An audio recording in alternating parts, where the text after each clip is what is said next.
Kaya pala nakasimangot si Edo nang dumating si Bianzi, may tampo pala ito sa dalaga.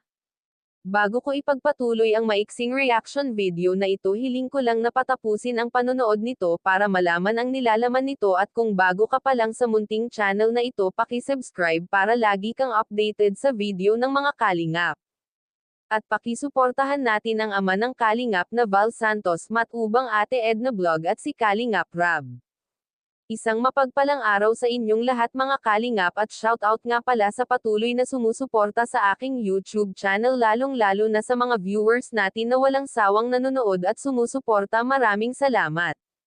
Mga kalingap, ito palang si Edo ay nagtatampo kay Bianzi dahil sa hindi pagpayag nito.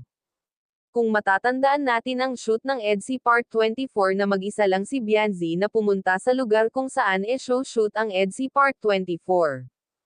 Ang dapat palang mangyayari doon ay sasunduan ni Edo si Bianzi sa bahay nila, kaya lang ay hindi pumayag si Bianzi na sunduin ito, at ang sinabi pa kay Edo ay nakaalis na siya. Sadya talaga na ayaw magpasundo ni Bianzi kay Edo dahil ang iniisip nito ay baka nakakaabala pa siya sa tao.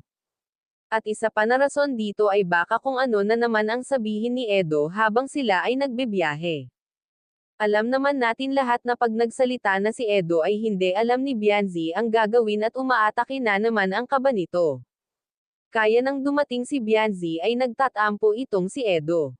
Kasi nag-aalala daw ito at baka nabastos na si Bianzi sa daan. Dito nga ay sinabi ni Bianzi na kayanan niya ang kanyang sarili. Dito nga ay maraming nagkokomento na mabait talaga si Edo, hindi lang kay Bianzi pati ang mga tao na kanyang tinutulungan. Kaya naman ay maraming blessing ang natatanggap nito dahil sa kanyang kabaitan. Parisan pa na mabait din ang kanyang love team na si Bianzi. Talagang bagay sila parehong mabait. Kaya mga sinabi ni Edo na last na ito hindi na siya maghahanap ng iba. Talaga lang Edo, panindigan mo iyan. Hanggang dito na lang ang update ko mga kalingap. Maraming salamat at God bless sa inyong lahat.